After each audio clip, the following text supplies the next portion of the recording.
Hola, ¿qué tal? Y bienvenidos a Filocharlando. El día de hoy tengo una invitada muy especial, a la doctora Feliciana Merino Escalera.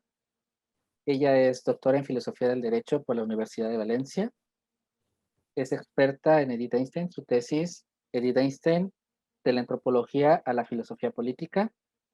Sus líneas de investigación se basan en el feminismo, en la ideología de género, en Edith Einstein y en la literatura, sobre todo en Ernesto Sábato y en Mario Benedetti.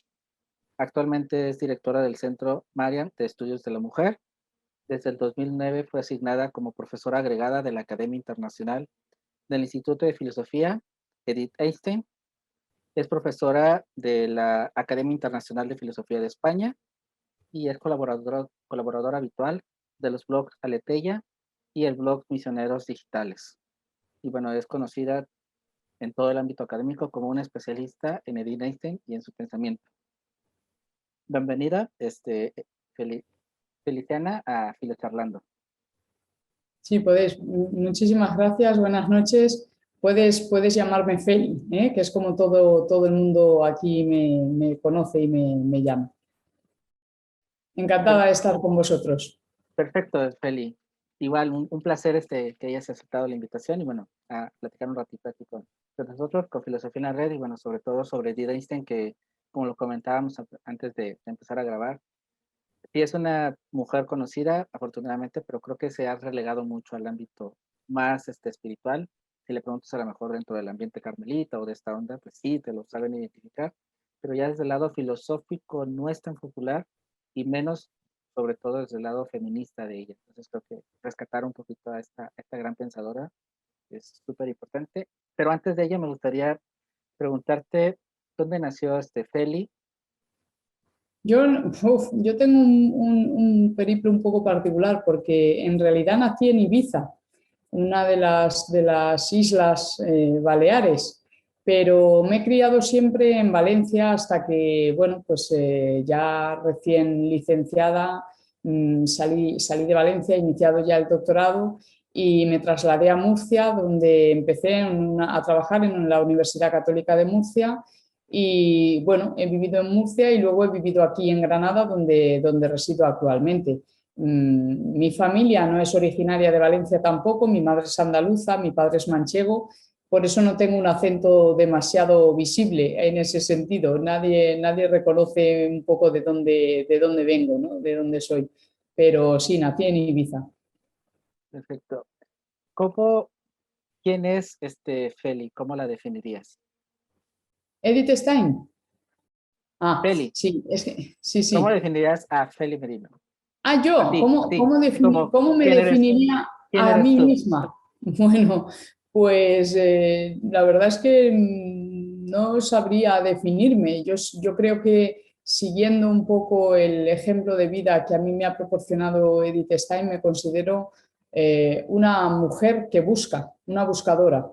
Mucho más que tener respuestas, busco y me hago muchísimas preguntas.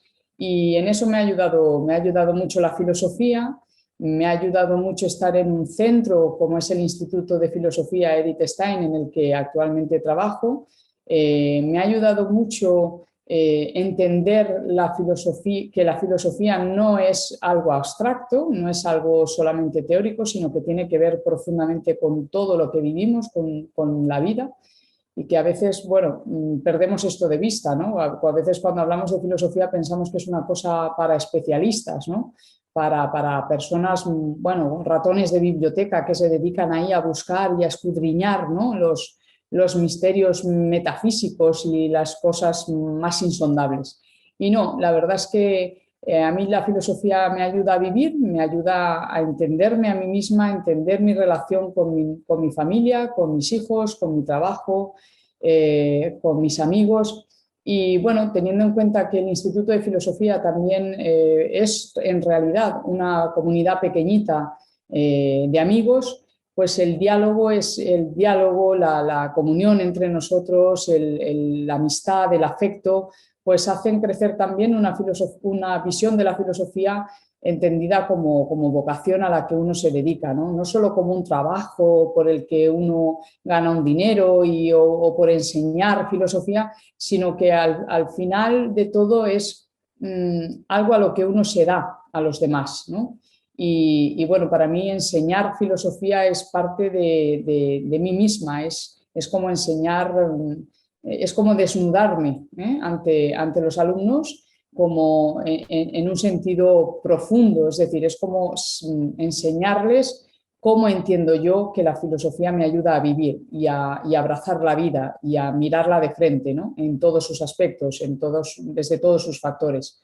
Y bueno, pues eso es una vocación. No se puede decir solamente que la filosofía sea ni siquiera ni un hobby, ni tampoco un trabajo remunerado al estilo de, otros tipos de trabajo, ¿no? Sino que es verdaderamente una vocación, una llamada, como Edith Stein lo entiende también, una llamada a la que uno responde y responde con lo que es, responde sin poder disimular, sin poder fingir, ¿no? Eso implica que, bueno, pues que hay días malos en que uno se levanta pues con peor humor y efectivamente su mal humor está en la clase, ¿no? O hay días en los que uno tiene que dar una determinada clase y está sufriendo y, bueno, pues ese sufrimiento le hace a uno también agarrar el toro por los cuernos, pero sin dejarse nada al lado, ¿no?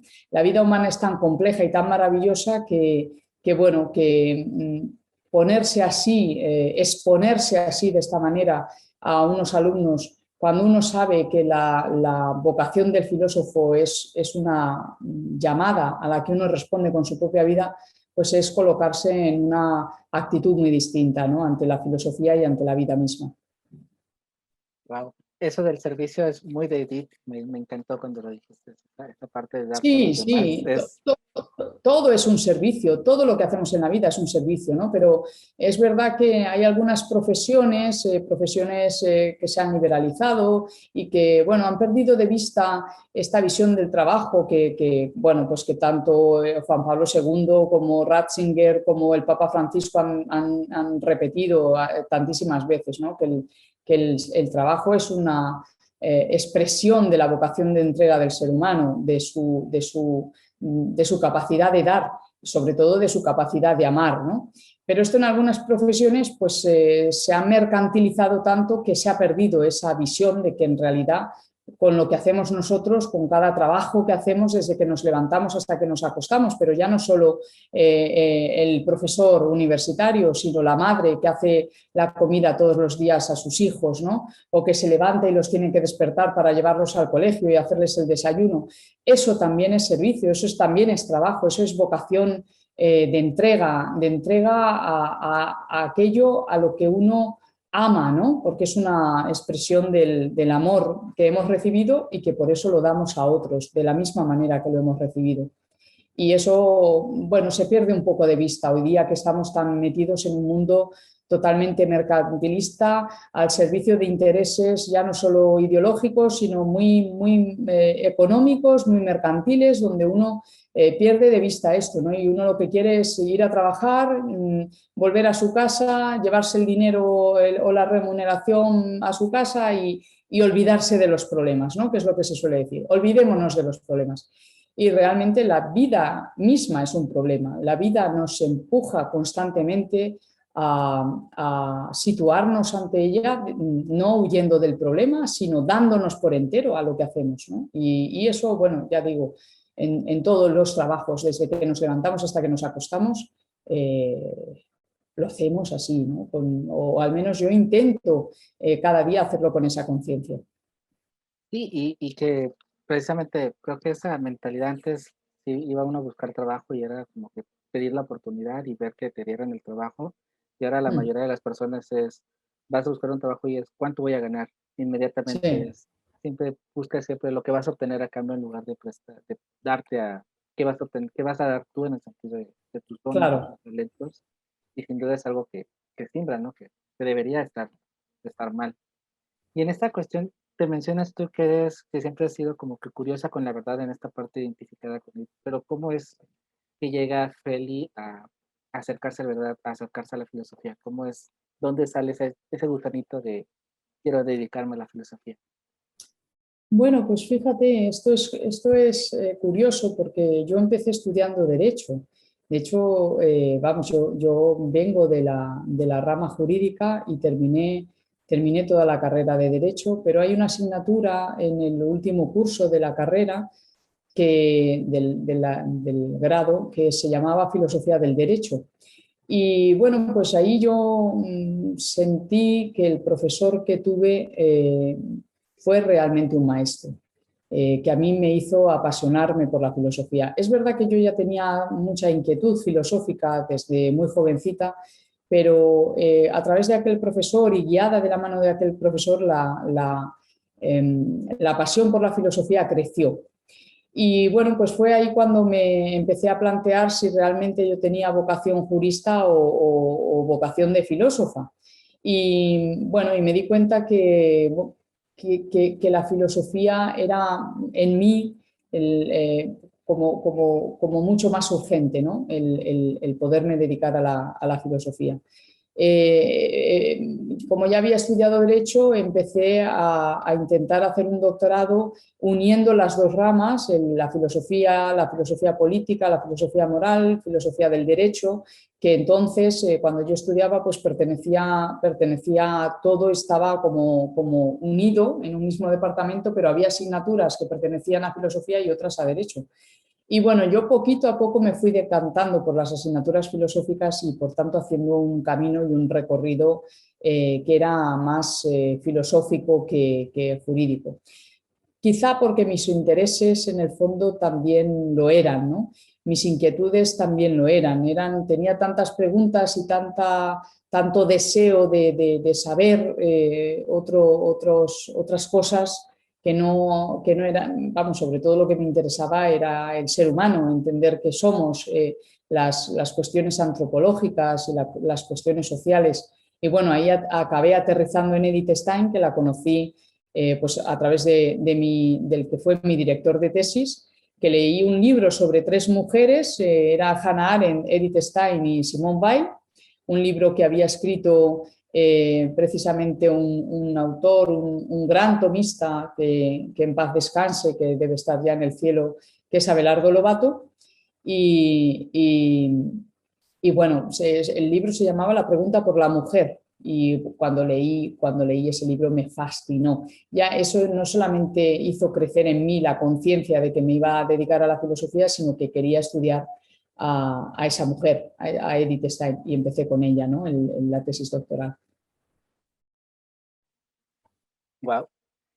Y ya ahora sí rescatando a Edith. Bueno, es importante actualmente, bueno, Edith es una pensadora importante del siglo pasado. Y bueno, ahorita con toda esta ola que se ha estado viniendo afortunadamente de la igualdad de género, de la equidad, de rescatar a estas mujeres pensadoras, ¿cómo es de importante rescatar a Edith? ¿Por qué es importante? ¿Y cómo la traemos ahora sí, o la actualizamos a nuestra era? Bueno, Edith Stein es importante por muchísimas cosas, ¿no? Yo creo que es verdad que a pesar de todos los intentos de darla a conocer, sigue permaneciendo en un ámbito restringido. Quizá porque su filosofía no es fácil tampoco de entender, es sesuda. Ella pertenece a la corriente fenomenológica y bueno, la fenomenología tiene un lenguaje peculiar que parece que está hecho para aquellos que pueden conocer tanto la metodología como la terminología fenomenológica, ¿no? Como un poco propio de especialistas, ¿no? Y en ese sentido, adentrarse en la filosofía de Edith Stein no es fácil. Por otra parte, Edith Stein, bueno, pues por el hecho de haber sido declarada santa, pues eso en muchos entornos filosóficos acaba no siendo un punto a su favor, sino todo lo contrario. Y bueno, pues Edith Stein es una figura que a mí me parece que se la va conociendo cada vez un poquito más.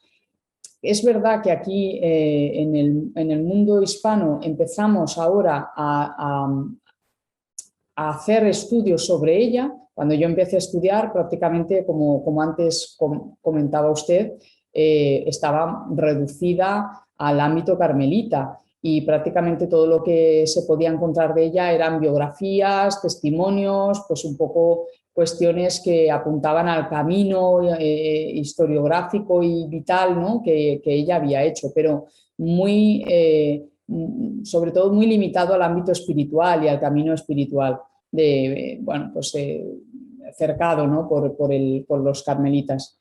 Sin embargo, es muy interesante por muchos otros motivos, no solamente por su espiritualidad, que por supuesto es algo espectacular en ella, el recorrido que hace, ¿no?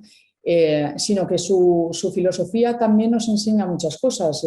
Pensemos que Edith Stein, en este siglo convulso en el que ella desarrolla su pensamiento y su vida, siempre estableció puentes. Y a mí eso me parece algo digno, pues de destacar de un gran filósofo, de una mujer extraordinaria como ella es, ¿no? Siempre quiso establecer puentes, no solamente entre confesiones religiosas, ¿no? Entre judíos y cristianos, o pensemos entre los mismos protestantes. Ella fue bautizada y eligió como madrina de bautismo a una gran amiga suya que era protestante. No solamente estableció puentes entre la filosofía contemporánea y la tradición clásica o la filosofía perenne, ¿no? la filosofía aristotélico-tomista y por tanto bueno, toda la historia de la filosofía medieval. No solamente estableció puentes entre la fenomenología y el tomismo, no solamente, es decir, ella dialoga, es una mujer en constante búsqueda y que no se cierra en sus posturas. Precisamente porque se encuentra en constante búsqueda, se abre a posiciones o a tradiciones o a corrientes filosóficas que no la dejen anclada a una determinada manera de aposentarse, ¿no? Frente a la realidad o de decir, bueno, esto es así porque yo pertenezco a esta tradición filosófica y no hay más, ¿no? Ella siempre buscó y empatizó, ella que hablaba tanto de la empatía, empatizó precisamente con aquellos que eran diferentes a ella y que pensaban diferentes a ella. Y bueno, pues luego, por supuesto, es una mujer que luchó mucho también para hacerse un hueco en el mundo universitario, en el mundo de la filosofía. Sufrió como mujer, sufrió primero por ser mujer y después sufrió por ser judía.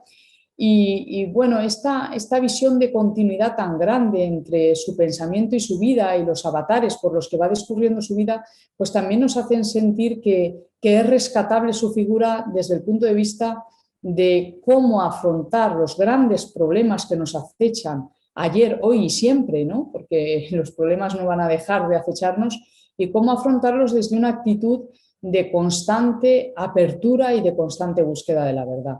A mí me parece que Edith Stein es rescatable y más que rescatable, que su filosofía no tiene parangón, ¿no? En ese sentido es cada vez más importante poderla conocer y podernos adentrar en su pensamiento. Y bueno, pues el hacer iniciativas como las que estamos haciendo, o cursos o congresos sobre ella, o seminarios o másters, pues nos ayudan a fijar un poco más cuál es la huella, cuál es la huella que ha dejado Edith Stein y que es una huella que no solo nos ayuda a entender nuestra historia o, por ejemplo, el siglo convulso que tuvo lugar en el siglo que ella vivió, ¿no? Y con toda la persecución nacionalsocialista a los judíos, sino que nos ayuda también a mirar con esperanza el futuro. Y en eso nos puede enseñar mucho y por eso es rescatable.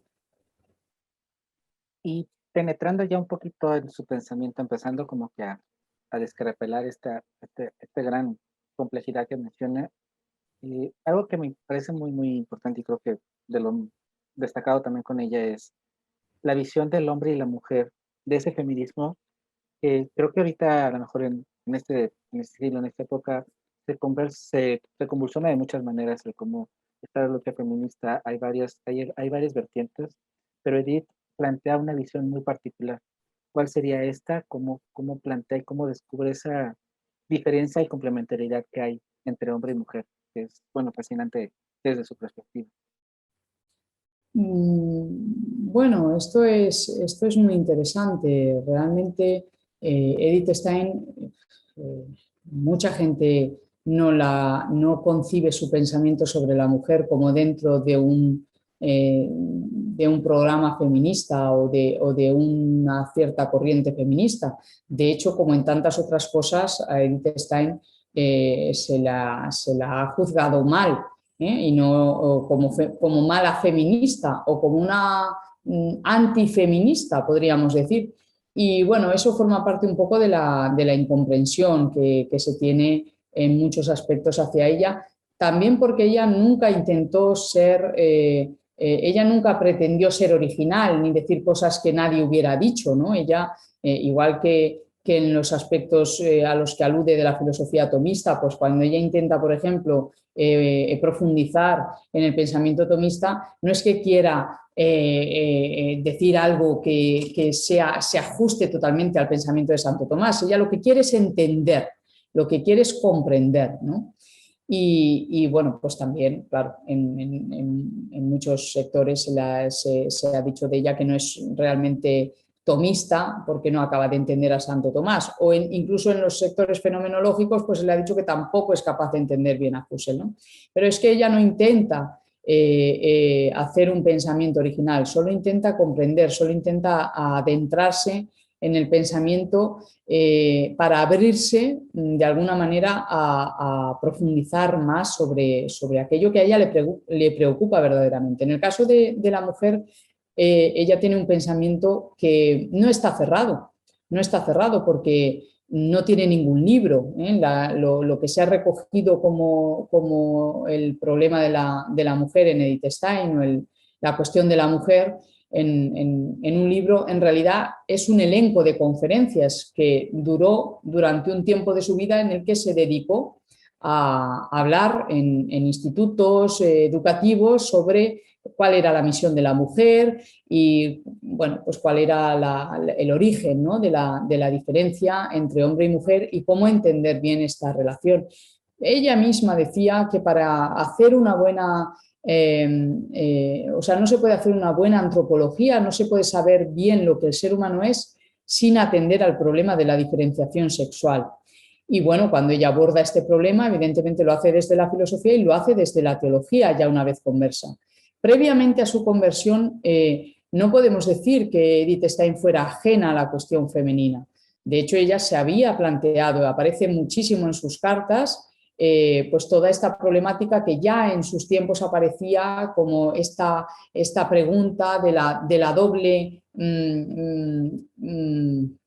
vocación de la mujer, ¿no? Si la mujer estaba hecha para solamente ser madre y atender a sus hijos y quedarse en su casa, o si por otra parte la mujer también estaba hecha para un trabajo o para cumplir una profesión, una vocación en la vida, ¿no? Y esto que ya se planteaba en sus tiempos y que entonces empezaba a emerger, pues ella se lo tomó muy en serio, tan en serio que participó en la Liga de la asociación femenina que luchó por el derecho al voto de la mujer.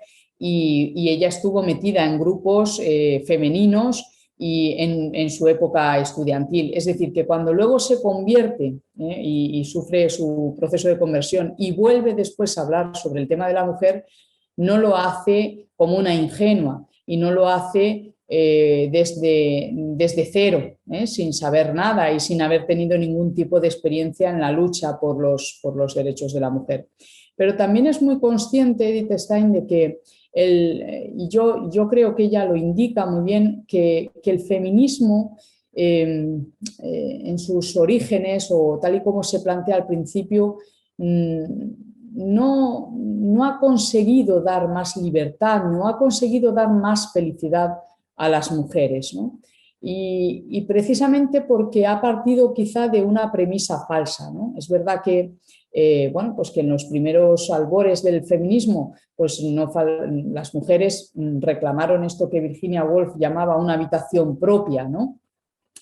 Un horizonte que en realidad significaba eso, un horizonte de desarrollo personal o en pocas palabras lo que significaba era libertad, libertad para escoger un marido, libertad para tener un proyecto vital propio, aunque fuese un proyecto unido al proyecto más amplio de la familia, ¿no? Libertad para desarrollarse profesionalmente, para tomar decisiones, para vivir como seres humanos adultos, libres y responsables, ¿no?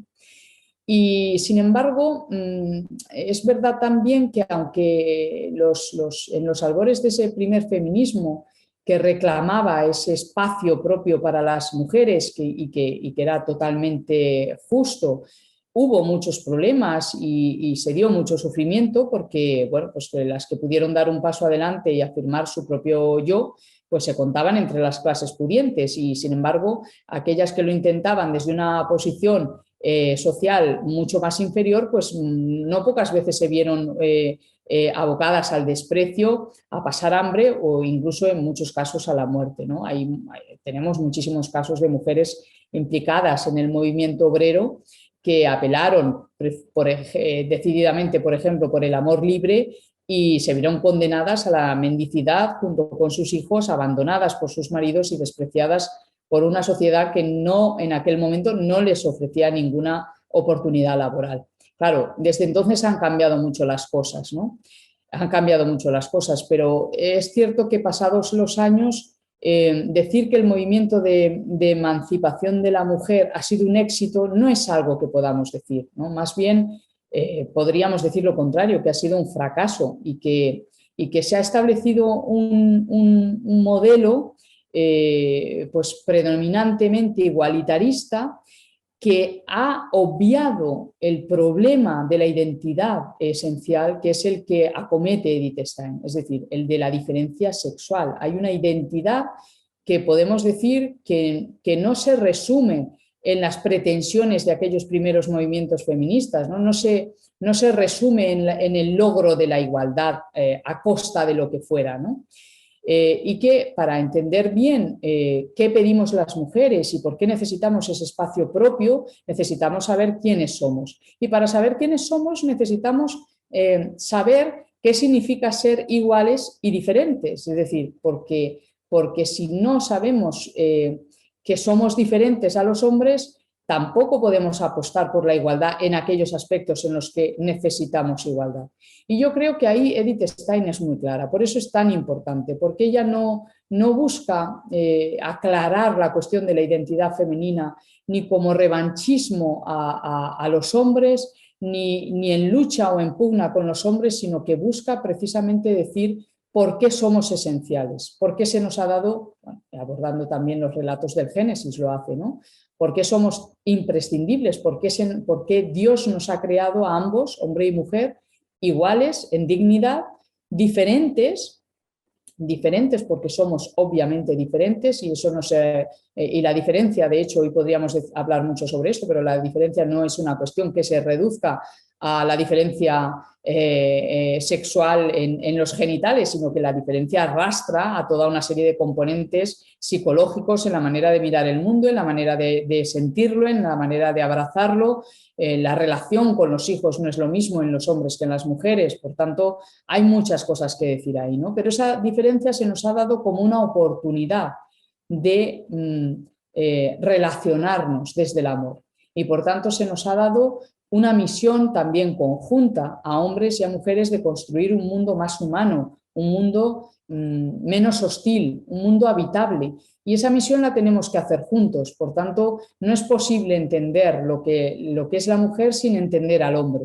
Y no es posible entender la igualdad, que sería una igualdad numérica o a secas, sin entender lo que significa la diferencia. Y por eso las reclamaciones solo en base a la igualdad a veces nos parecen absurdas, porque las mujeres lo que queremos no es solamente ser igual que los hombres, queremos que se defiendan los espacios propios en los que las mujeres necesitamos elegir libremente el proyecto vital que queremos elegir, ¿no?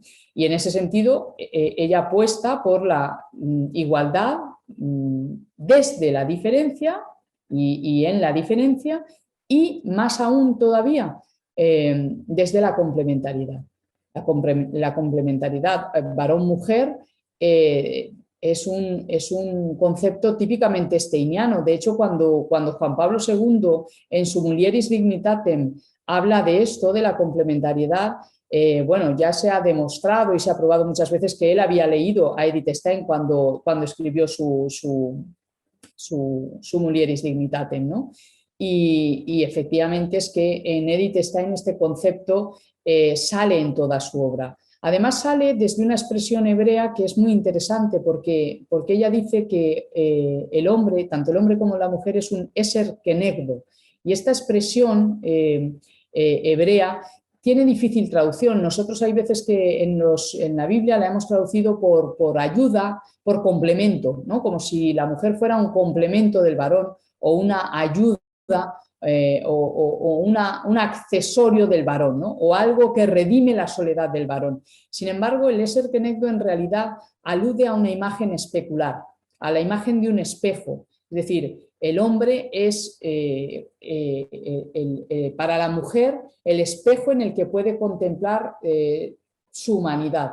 Y viceversa, la mujer es para el hombre el espejo en el que puede contemplar su propia humanidad. ¿Eso qué significa? Que en la imagen de un espejo, cuando yo me miro, no soy completa sin tener la imagen del varón, ¿no? Yo no puedo tener una imagen completa de mí misma como mujer sin la imagen del varón. Y lo mismo con el varón, ¿no? El varón no puede verse a sí mismo como completo sin tener enfrente la imagen de la mujer, que es la de la diferencia radical, pero a la vez la de la complementariedad radical, ¿no? Yo creo que esto es muy importante en Edith Stein y sobre todo es importante porque acalla mucho de los discursos, ¿no? De los discursos que estamos acostumbrados a escuchar hoy día, tanto desde la ideología de género como los discursos absolutamente igualitaristas, ¿no? Porque en el fondo lo que tenemos que ver es si hablar de igualitarismo, hablar de feminismo a ultranza, ha hecho que las mujeres seamos más felices, ¿no? Porque muchas veces sucede lo contrario y es que las mujeres se ven casi obligadas a no poder cumplir con su vocación. ¿Por qué? Pues porque han sido, yo siempre lo digo así, ¿no? Parece que nos hemos liberado del yugo del llamado por las feministas patriarcado para ser sometidas a las fauces de un yugo mayor, que es incluso más extenso en el tiempo y en el espacio y del que resulta imposible escapar hoy día y que exige casi más cargas estéticas que a los cartujos, ¿no? Que es el mercado, precisamente el mercado.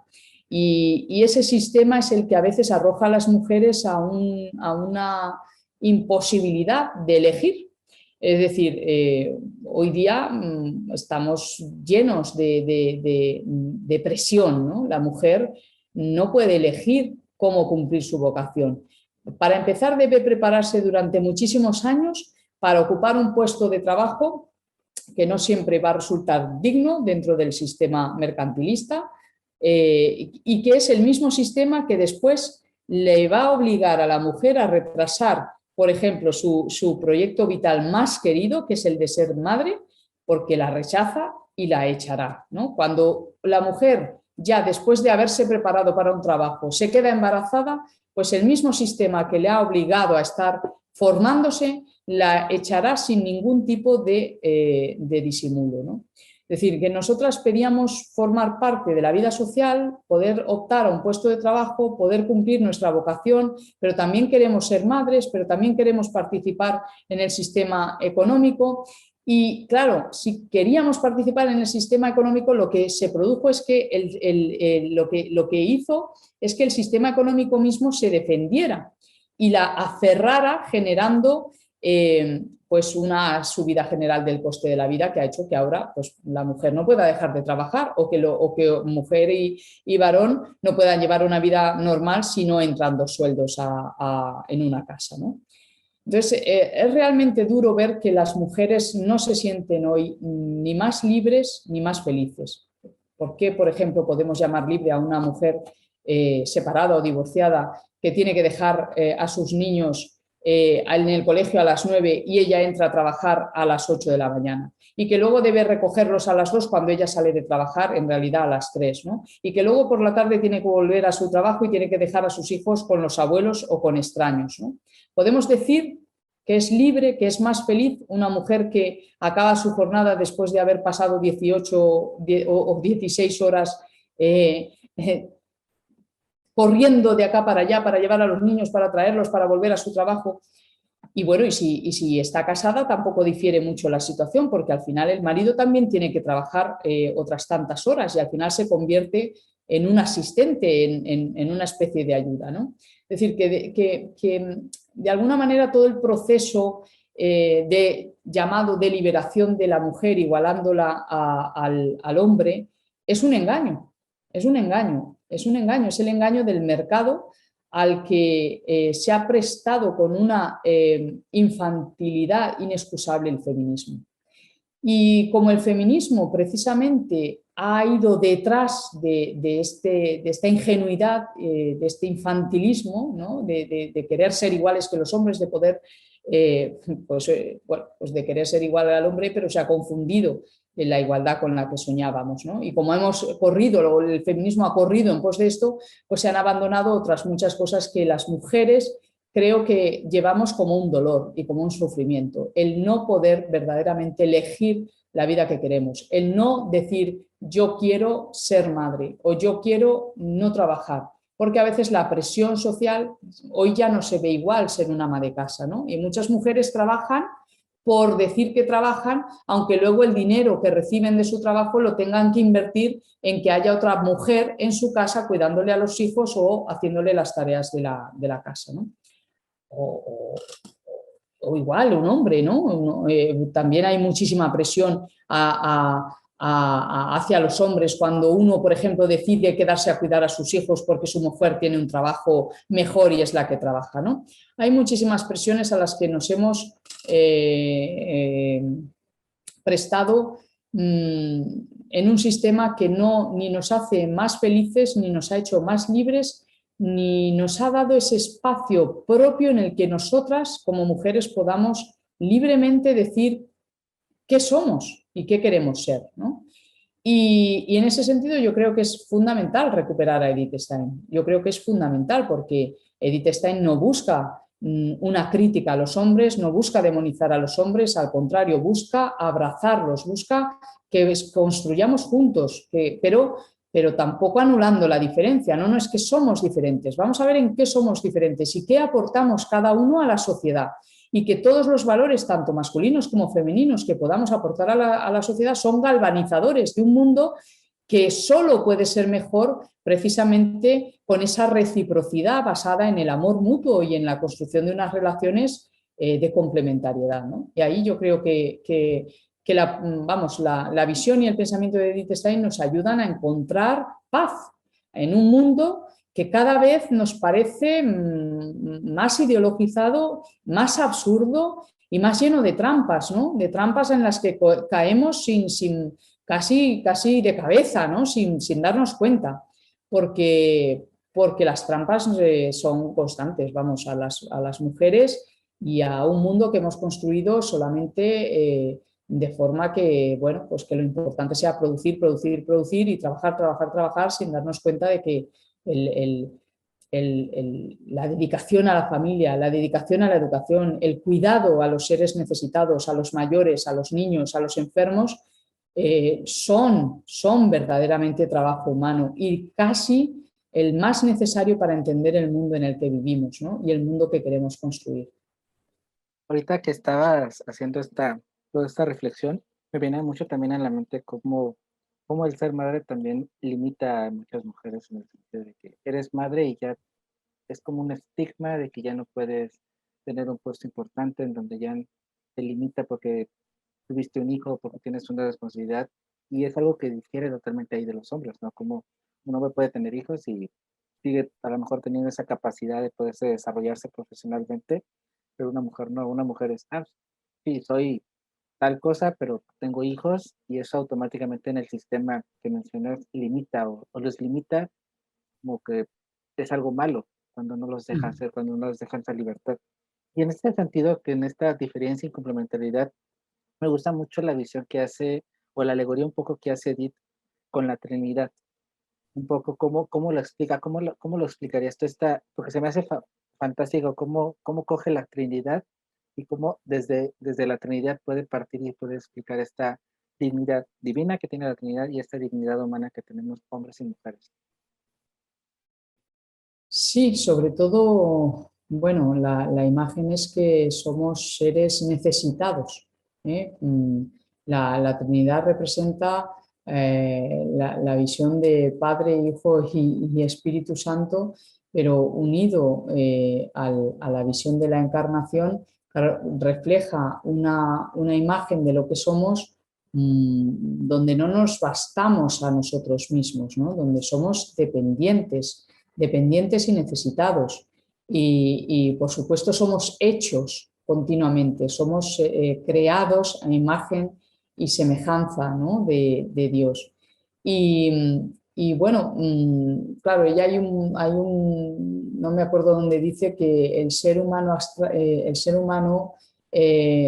aislado, dice, el ser humano aislado es una abstracción, porque la vida es vida en común. La vida concreta, la vida que vivimos es una vida relacional, ¿no? Es una vida que se construye en comunidad, que somos unos parte de otros, ¿no? Y bueno, quizá esto puede tener que ver con esa imagen, pero somos configurados siempre desde el punto de vista del padre. Sabernos padres o madres nos hace entendernos mejor a nosotros mismos, pero eso solo lo podemos saber siendo hijos. Siendo hijos, después podemos saber lo que significa ser padre, ¿no? Y esta dependencia es fundamental. O sea, la madre aprende primero siendo hija de sus propios padres y después siendo madre de sus propios hijos y educando, ¿no? Y siempre claro, con la ayuda del Espíritu Santo y con la fuerza del Señor que nos da la posibilidad de encarnar en una vida concreta y real la relación originaria de paternidad y de maternidad. Por eso para Edith Stein la primera vocación, la más fundamental, es la de esposa y madre. Pero no porque una mujer solo pueda ser esposa y madre, no. De hecho, ella va después a decir que ninguna mujer es solo mujer y que no hay ninguna profesión, que eso también lo añade ella. Ella dice, no hay ninguna profesión que no pueda ser realizada por una mujer. Ahora bien, ¿qué significa que no hay ninguna profesión que no pueda ser realizada por una mujer? Que la mujer puede trabajar perfectamente porque puede realizar cualquier profesión. Pero ¿qué va a pasar? Que la realizará de forma específicamente femenina, porque eso es lo que no queremos entender, que poder realizar una profesión no significa ser iguales que los hombres, ¿no? Que el reclamo a una igualdad insalvable lo que hace es hundirnos en un atomismo de seres absolutamente indiferentes unos de otros y que solo son medidos por la capacidad productiva y por la capacidad de trabajar y de producir. Y bueno, yo en ese sentido creo que la indicación de que somos seres dependientes, pues dice mucho de un mundo que todo el siglo pasado estaba pugnando, ¿no? Y luchando por reconocer la independencia, ¿no? La autonomía del sujeto, la libertad, la autonomía, la independencia. Y no, Edith Stein dice, no, es que ser dependientes, sentirnos frágiles, sentirnos necesitados, no es algo malo. Es saber dónde está nuestro límite y saber cómo convertir el límite en una oportunidad, ¿no? No es necesario ser una madre perfecta ni un padre perfecto cuando apenas tienes tiempo para estar con tus hijos. No es necesario ser perfecto, pero sí es necesario tener la conciencia de qué significa esa paternidad originaria. Y esa paternidad originaria solo se puede entender desde Cristo, ¿no? Y desde Cristo también en esa imagen trinitaria que es Padre, Hijo y Espíritu Santo. Hay algo que me impacta mucho en Edith, se lo comenté al doctor Di Piero en la entrevista pasada que tuve con él, es esta carta que le hace ella al Papa cuando está pues, la ebullición aquí del nacionalsocialismo. Y no le imagino porque era una carmelita en un convento cualquiera y siendo mujer en esa Ujú. época escribirle al Papa. ¿Cómo fue esa decisión de ella de hacerlo? ¿Cómo fue ese atreverse a cómo todo esto que implica que, pues incluso a lo mejor hoy día pensar en escribirle al Papa puede ser algo muy, muy soñador en ese momento y con todo ese contexto, ¿cómo nos podrías platicar esa parte de ella? La verdad es que yo siempre he pensado que Edith Stein era una mujer muy fuerte y con una personalidad absolutamente extraordinaria, ¿no? Como buscadora de la verdad.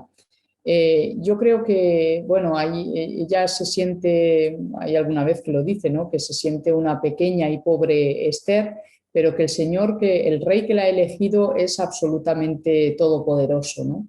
Entonces, desde esa humildad, yo creo que ella se sintió siempre muy humilde en todas las cosas, en sentirse pequeñita frente a su creador, pero con la fuerza y la potencia que le daba saberse querida, saberse amada por Dios, ¿no?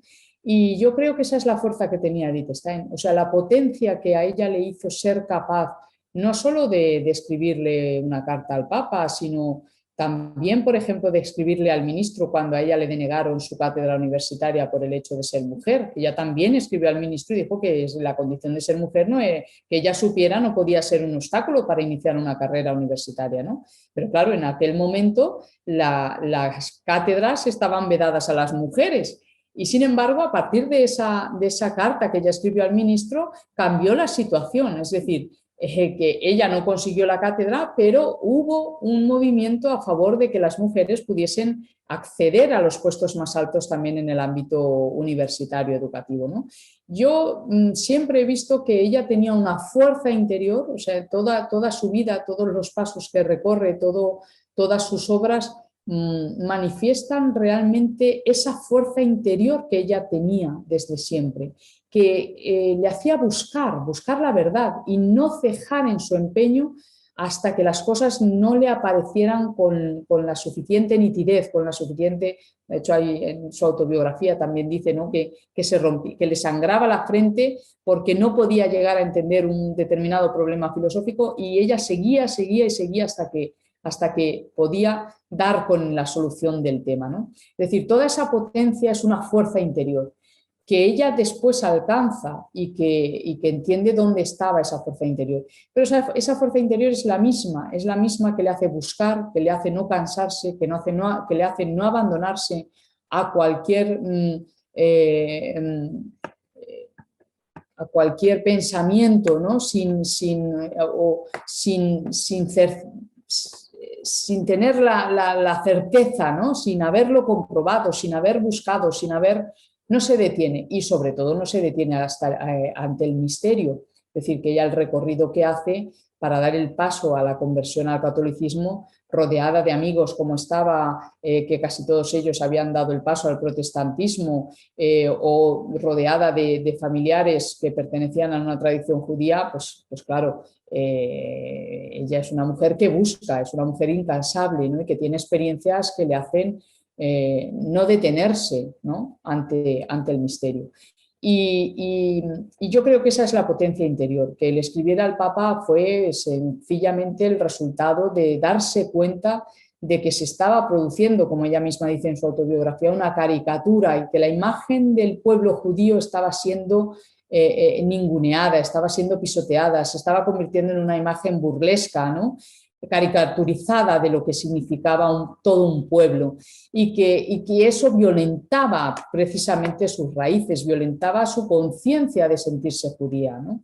Y más su conciencia de sentirse judía cuando ella ve que en el pueblo judío se cumplen las promesas hechas al pueblo de Israel, ¿no? Cómo ella desde su conversión puede entenderse más judía que nunca, porque está unida a su pueblo y por tanto le pesa y le duele como si fuera su propio cuerpo esa persecución a sus hermanos de sangre, ¿no?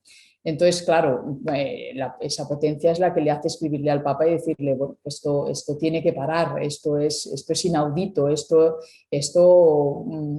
tenemos que buscar la paz porque no es posible entender una imagen del pueblo judío como la que se está haciendo por parte de los nacionalsocialistas, ¿no?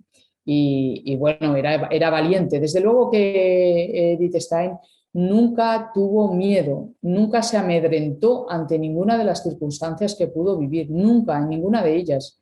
Por tanto, eso dice mucho de ella. Era una mujer muy valiente, pero una mujer valiente que veía frente a ella algo más grande, ¿no?, que la guiaba, algo más grande que llevó toda su vida hasta el último paso, hasta el paso de dar su vida por su pueblo y unirse con su hermana Rosa y decir, vamos, Rosa, hagámoslo por nuestro pueblo. Ella entiende que toda su vida está unida a este origen sanguíneo, a su pueblo judío.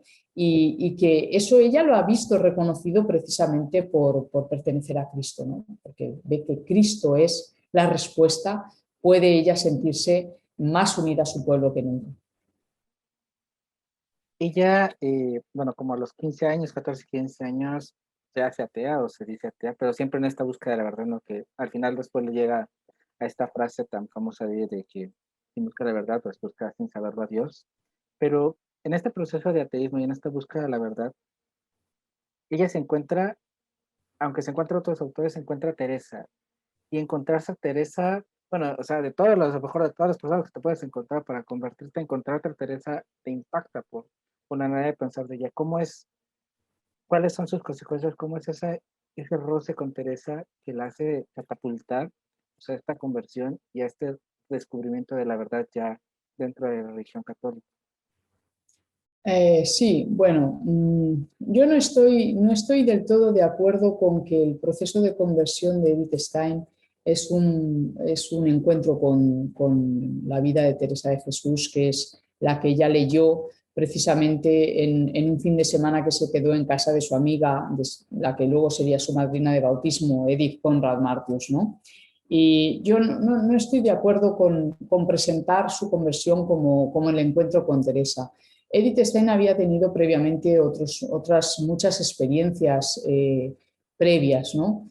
Que la acercaron a la fe. El encuentro con Santa Teresa de Jesús no fue sino la culminación de ese proceso y de leer en la vida de la gran santa, decir que ella todo lo que había visto antes pudiera llegar a decir aquí está la verdad, ¿no? Pero no fue solo un momento puntual. Ella ya había tenido sus pinitos, había leído a San Ignacio, había leído las confesiones de San Agustín, había tenido experiencias la viuda de su gran amigo Adolf Reinach, que había fallecido en el frente y que bueno, pues era cuando ella fue a ayudarle a ordenar todos los manuscritos que dejaba Reinach a su viuda, se dio cuenta claramente de que esa mujer no estaba vencida, no estaba hundida ni se mostraba desesperada por la muerte de su marido, sino que ahí ella reconoce que Cristo vence a la muerte, Cristo vence al aguijón de la muerte con el rostro esperanzado de la viuda, ¿no? También en otra ocasión ella habla de cómo entró en una iglesia y vio a una mujer arrodillada en el silencio rezando, ¿no? Y eso también le impactó mucho, es decir, ella nunca había visto que alguien pudiera estar a solas con Dios rezando en una iglesia. Ella había vivido, pues, había asistido a los oficios con su madre, en los ritos de judíos, cuando había ido a la sinagoga, pero nunca había podido ver, ¿no?, esto de una persona a solas con Dios rezando, y eso a ella también le impactó muchísimo. Y bueno, y hay muchas otras experiencias, ¿no?, que ella va buscando. De hecho, ella también lee a Moller para un poco intentar ver qué diferencias hay entre el protestantismo y el catolicismo. Entonces, no, o sea, sus lecturas, sus encuentros, sus experiencias, realmente todo eso es ya algo previo, es un hilo de continuidad de un corazón que está latiendo, que está bullendo, ¿no? Y cuando ella llega a leer a Santa Teresa, pues todo eso se le hace presente y ella dice, efectivamente, o sea, todo lo que yo he podido ver y entender es que es verdad. O sea, lo que yo he encontrado y lo que encuentro también en esta mujer es verdad. Pero no es solo Santa Teresa, ¿eh? Yo me resisto a creer que que la vida de Teresa es el momento, digamos, único, que hace que Edith Stein sufra ese proceso de conversión. Es verdad que ella decide hacerse carmelita por Santa Teresa. Es verdad que ella decide llamarse Santa Teresa Benedicta de la Cruz por Santa Teresa y por San Juan de la Cruz. Y que ella, bueno, pues en muchos aspectos de la vida de Teresa pues le van a marcar, pero también le marcan muchos después también otros de San Juan de la Cruz. El silencio, la oración, la noche oscura, ¿no? La noche oscura del alma, por ejemplo, a la que hace referencia San Juan de la Cruz. Bueno, pues hay muchos otros aspectos. Luego ella también se vuelca para conocer la doctrina católica con el estudio de Santo Tomás. Luego ella seguir también confiando y siguiendo los consejos de su director espiritual, traduce las obras de Newman, ¿no? Sobre la universidad. Ella se deja un poco guiar para adentrarse de lleno en una tradición, que es la tradición católica, que, bueno, pues que ella desconocía antes de su conversión, ¿no? Y quiere profundizar en muchas más cosas, pero claro que hay un sello carmelitano que es el que ella encuentra en Teresa y que ella acoge como suyo, ¿no? Y acoge como suyo, pues eligiendo el nombre de Teresa bueno, y eligiendo como madrina de bautismo a su amiga protestante, Edith, ¿no?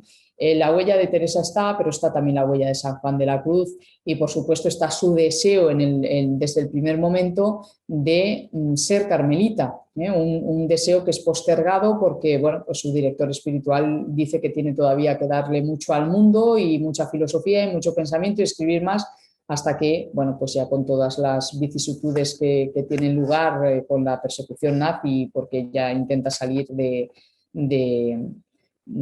Alemania, intenta que la trasladen a Suecia y no es posible y al final la trasladan al convento de Eg y allí es donde se produce la fatalidad de que la presen con su hermana, ¿no? Y en este curso que se está llevando ya en el CISAP, Sí. tu parte es Edith y el feminismo. ¿Cómo plantear, cómo presentar Edith y el feminismo? ¿Cómo voy a presentar el tema? Sí, Edith y el feminismo. ¿Cómo representa, cómo la abordas, qué es Edith y el Sí, feminismo? sí, yo, a ver, la idea de hablar de Edith Stein dentro de una corriente feminista es precisamente para tratar de entender tanto el pasado del feminismo y de la historia del feminismo como más todavía el futuro al que nos dirigimos. Entonces ahí lo que intento es establecer a Edith Stein como una figura clave, no solo para mirar el pasado, sino más todavía y con mucho mayor énfasis para mirar al futuro y para mirar al futuro con esperanza. Y en ese sentido Edith nos invita, ¿no?, a recuperar una visión de la mujer que trate de aunar igualdad, diferencia y complementariedad y poder plantear el feminismo cristiano de Edith Stein sin ningún tipo de revanchismo contra los hombres, sino con total complementariedad con los hombres, pues me parece que no solamente es hablar de feminismo en contra de lo que se entiende, sino que es hablar del verdadero feminismo. Es decir, que no se puede hablar de feminismo solamente desde el punto de vista de que las mujeres cobran menos que los hombres o que todavía tenemos mucho por lo que luchar. Claro que tenemos mucho por lo que luchar, pero también mucho que decir las mujeres, mucho que decir. Y a ver, que las mujeres, es que es fundamental que las mujeres miremos la realidad con nuestros propios ojos y no por los ojos absurdos y tuertos de la ideología, de lo que se nos intenta vender, ¿no? Sobre todo la ideología de género, pero también cualesquiera otras, ¿no?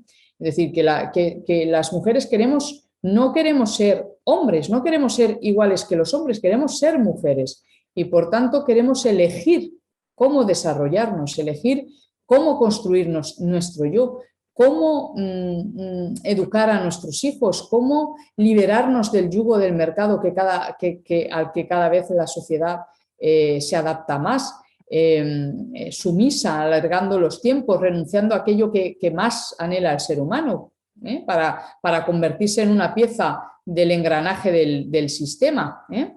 del sistema capitalista. Es decir, que las mujeres queremos ser mujeres. Y eso significa decir mucho más, significa también que queremos ser madres, que nos dejen ser madres, aportar lo más característico de lo femenino a la vida común que construimos junto con los hombres, no en lucha ni en pugna con ellos, sino junto con ellos, pero queremos aportarlo, es decir, la solución real no pasa por multiplicar soluciones de tipo práctico. La solución real para las mujeres no pasa por multiplicar las guarderías para que dejemos más horas a nuestros hijos en manos de extraños, ¿no?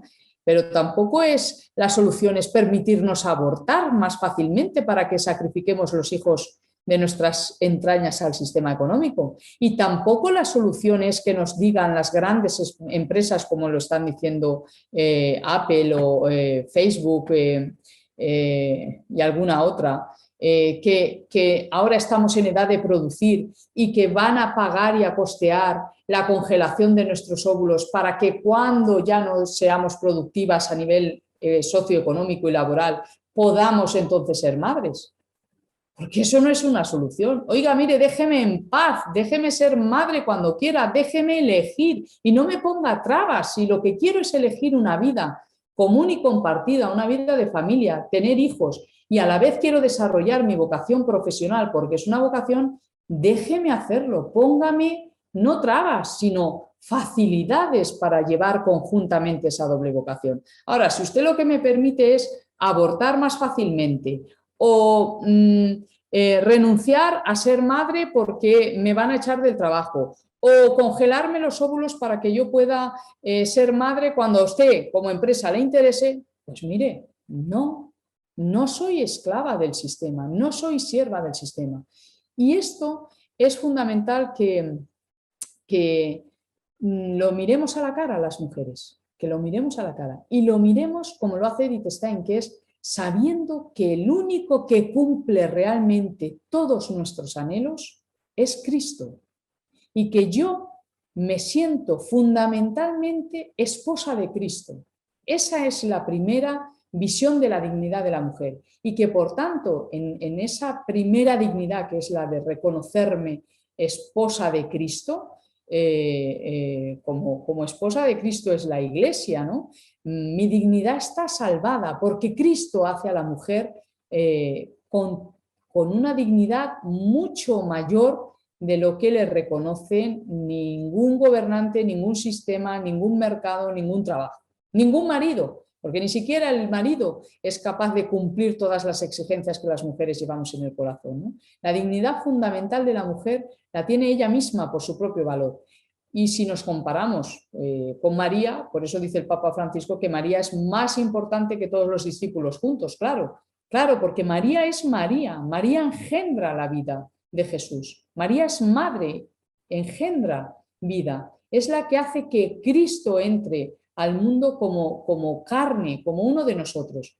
Pues yo creo que el sentido más fundamental de las mujeres es no prestarnos, precisamente desde esa dignidad fundamental que es no solamente antropológica, sino profundamente teológica, mirar a la cara estos problemas y saber que no podemos decir sí y sí y sí y sí a todos los discursos que nos venden ideológicos sobre que da lo mismo ser hombres que mujeres, que las mujeres tienen pene también o los hombres tienen lo otro, ¿no? Es decir, este tipo de fruslerías ideológicas no nos sirven, porque mire, lo que yo quiero es que me dejen ser mujer y poder desarrollar mi proyecto vital como quiero, y que si algo tienen que hacer las sociedades es construir el mundo poniendo facilidades para que yo desarrolle mi ser como mujer, no para que cada vez me lo pongan más fácil para abortar, porque las mujeres queremos tener hijos, las mujeres queremos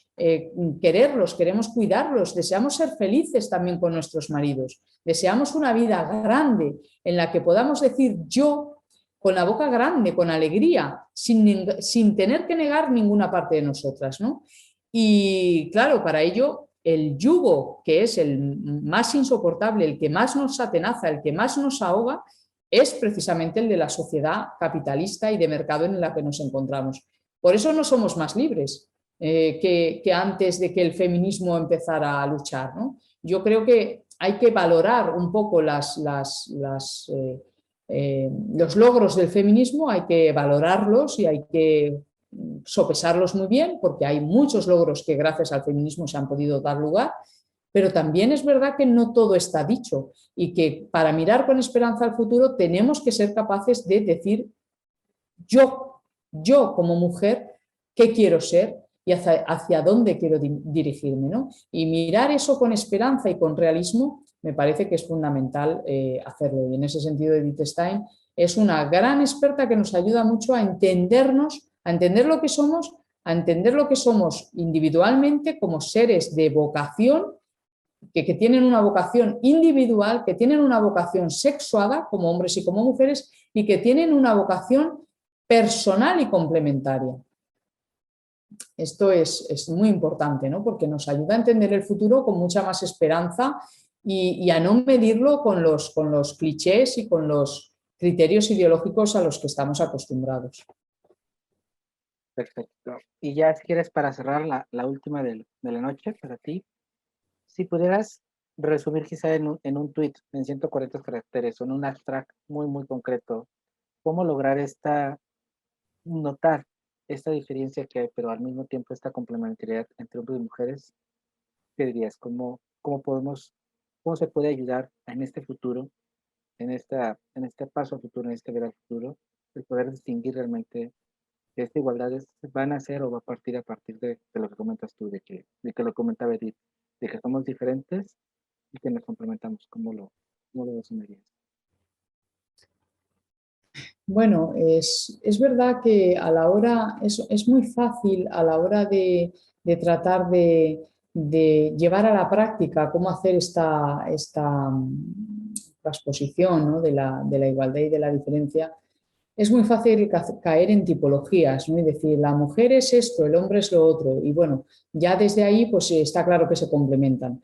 No es tan fácil, porque la propia Edith Stein huyó bastante de hacer tipologías. Ella misma entiende que, bueno, que puede haber mujeres que tengan carácter o que presenten características que sean más masculinas o que se deban, por ejemplo, a un conocimiento de tipo más abstracto, ¿no?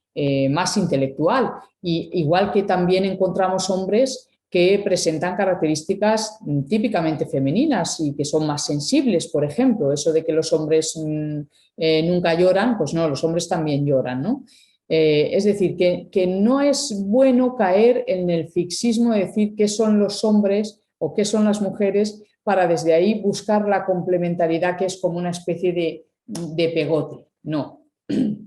La complementariedad no puede ser ni mantener el status quo que signifique, no, es que la mujer se dedica a esto y el hombre, o sea, la mujer es esto más, el hombre es esto más y por tanto la complementariedad implica pues un mantenimiento de roles determinados según lo que cada uno es. No, los roles es verdad que siempre se generan roles en todo tipo de relaciones dentro de una familia y por tanto dentro de un matrimonio siempre se van a ir generando roles, ¿no? Y bueno, pues ahora en la actualidad pues no siempre son sencillos, siempre en los primeros años de un matrimonio hay que adaptarse también a los primeros años de una relación y se van generando casi inevitablemente roles y muchas veces esos roles producen que, bueno, pues que la mujer acabe siempre sacando la ropa de la lavadora y el hombre lavando el coche, pero a lo mejor ahora lo que ocurre es otra cosa, ¿no? Porque las exigencias de la vida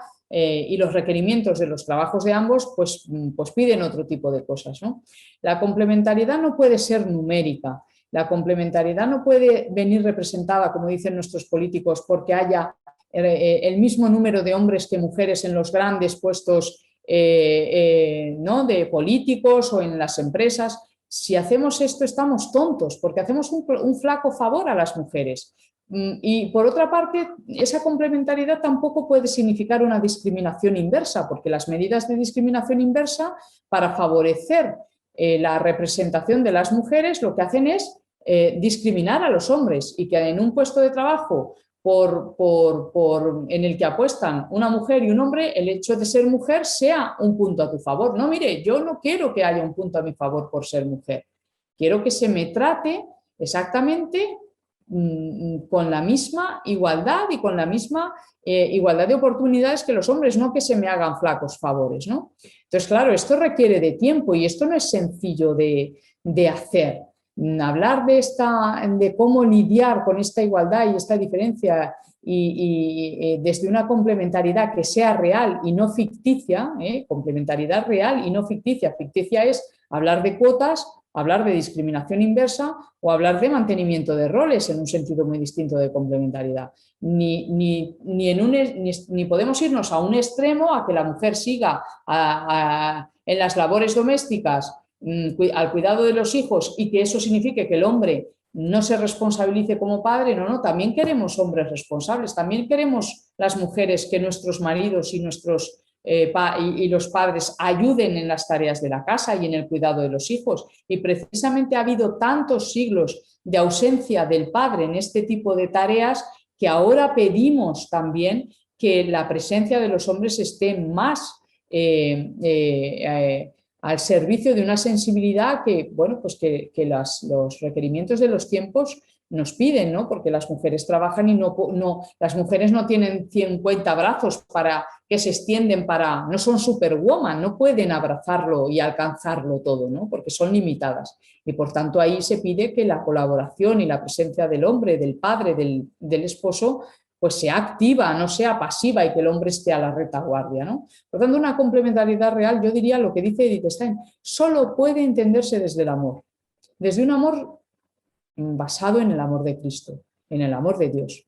Y solamente entendiendo que tú has sido preferido por aquel que te ha hecho, por aquel que te ha creado, podemos entendernos hombres y mujeres como seres finitos, limitados, pero que solo pueden crecer si a la luz de un amor más grande, que es el amor de Cristo, pueden comprender, sobrellevar y caminar juntos en una relación en la que se conciben finitos y limitados, porque no somos perfectos, somos finitos y limitados, pero siempre buscamos acompañarnos a la luz de un amor más grande, que es el amor de Dios, y que es el que nos enseña a caminar precisamente poniendo el amor como base de esa complementariedad real. Y yo creo que en los tiempos que corren no puede haber otra cosa. O sea, ya estamos demasiado hartos de discursos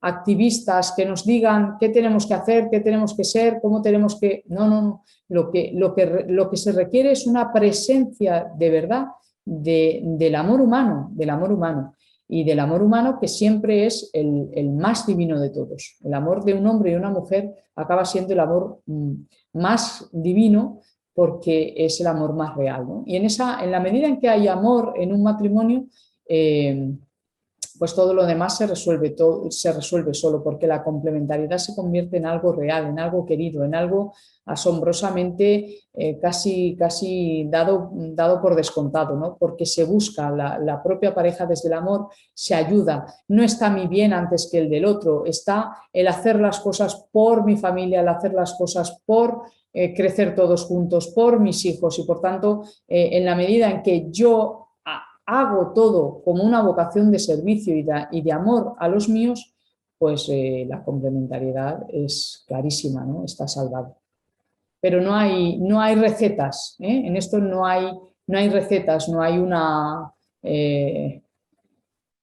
medicina que nos diga así es, no, sino que es un camino largo a transitar y un camino nuevo, un camino lleno de belleza y lleno de aventura, pero donde no está todo dicho y no está todo cerrado, por supuesto que no. Sin duda. Pues Feli, muchísimas gracias. Gracias por traer a Herida a colación, traerla a un discurso contemporáneo tan necesario, a una visión feminista, que aunque ella no se definía como tal, pero una visión feminista que se necesita un feminismo diferente. Entonces ha sido totalmente un placer que nos acompañaras y que nos aportes esta manera de ver a la mujer, de entender a la mujer desde una mujer, que es algo también súper importante y súper resaltante, ¿no? Porque sea, puedes decir, voy a opinar como de un pensador hombre hacia la mujer, pero aquí es alguien que realmente lo vivió, que experimentó tantas cosas adversas, como dijiste, desde ser judía, ser mujer, todas estas cosas que le trabaron, desde esa mala leche que le podrían haber jugado, desde esa misma mala leche, tiene una visión diferente, tiene una visión que choca quizá con la actual y que creo que tiene muchísimo que aportar para enriquecer el discurso y, como dices, en seguir en este proceso que esperemos en algún momento de la historia podamos lograr esa verdadera igualdad y esa verdadera equidad en donde hombres y mujeres pues seamos entendidos en nuestras diferencias, sí, pero también en nuestras Y cosas iguales. complementarios, y Sí, complementarios, porque se nos ha dado una misión que es conjunta. Se nos dijo, creced y multiplicaos, poblad la tierra y sometedla, haced que el mundo sea un mundo vuestro, humano, habitable. Esa misión se nos ha dado a los dos, conjuntamente. Por tanto, es una maravilla poder vivir para esto, para hacer del mundo algo mejor, para en el cachito en el trocito de vida que se me ha dado a mí, sea mi familia, mis hijos, en mis relaciones más inmediatas, más cercanas, poder hacer el mundo un poquito mejor y poder crecer como pueblo, poder crecer también como una comunidad, es decir, porque yo vivo sostenida. A mí me parece que la Iglesia sigue siendo madre y sigue siendo pueblo. Y crecer en esto y crear cultura cristiana es muy importante, ¿no? Hacer crecer la conciencia de que somos un pueblo grande y que Dios no nos va a abandonar y que el Señor va a estar con nosotros hasta el fin del mundo. Y por eso no podemos tener miedo, como dice el Papa, no tengáis miedo. Esta manera de entendernos como que hay un cachito que se nos ha dado para hacer del mundo algo mejor siempre desde el amor de Cristo y desde el amor a la belleza que la propia vida representa, porque la vida es positiva, siempre la realidad siempre es bella y es positiva, yo creo que merece mucho la pena adentrarse y transitar este camino. sin duda. Y como dices, no, como dices, para cambiar el mundo, revolucionar el mundo, hay que cambiar primero tu mundo y Exacto, hacer el impacto en tu exacto, mundo. exacto. Ese es el impacto, ese es el impacto.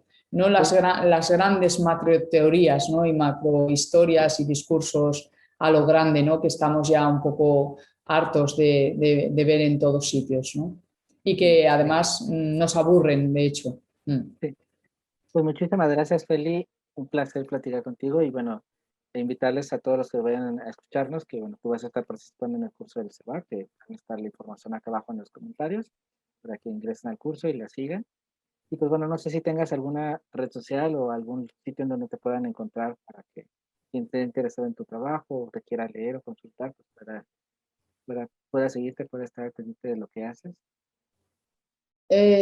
Sí, bueno, yo en el curso habrá materiales que se les darán bueno, van a estar a disposición de todos los alumnos y de toda la gente que tenga interés en hacer este curso. Yo ahora mismo no diría, pero vamos, si quieres facilitar mi correo electrónico para aquel que tenga interés, pues mi correo es feli33está en yahoo.es. Y bueno, pues yo, por supuesto, he escrito muchos artículos sobre el tema de la mujer, muchos, pero también sobre otros, sobre educación, sobre la libertad, sobre la idea de pueblo, sobre la idea, la vocación de la filosofía, sobre la empatía, bueno, sobre los valores, sobre antropología, eh, en fin, dependiendo del interés que pueda tener cada uno, yo me pongo a disposición y facilito mi correo para que aquel que quiera pueda ponerse en contacto conmigo y podamos seguir platicando, como decís vosotros, platicando, charlando, Claro que ¿vale? sí, Feli. Nosotros ponemos entonces tu correo ahorita al Sí. final y bueno, y que se pongan en contacto contigo si desean Y alguna bueno, los consejo, que alguna sigan el información. curso, por supuesto que habrá materiales no solamente míos de la propia Edith Stein, que iremos facilitándolos a los que sigan el curso para que puedan hacer seguimiento no solo del módulo mío de feminismo, sino de cada uno de los módulos, bueno, cada uno de los profesores. De hecho, me consta que ya el profesor Pedro Jesús Teruel ha facilitado todos sus materiales y ha empezado ya su módulo del curso. Bueno, pues todos los materiales los tienen a disposición a través de una plataforma que se ha creado expresamente para facilitar todo tipo de materiales, para facilitar el diálogo, porque va a haber chats, preguntas, comentarios. Bueno, estamos siempre como muy activos para poder atender a todas las preguntas e intereses de los que participan en el curso. Claro que sí, Feli. Entonces, muchísimas gracias y pues bueno, esperemos un día invitarte de nuevo por acá para que nos sigas compartiendo tan rico Muy saber bien, sobre pues esto. encantada. Para mí ha sido un placer, muy a gusto he estado con todos vosotros. Muchas gracias, Miguel Ángel. Gracias.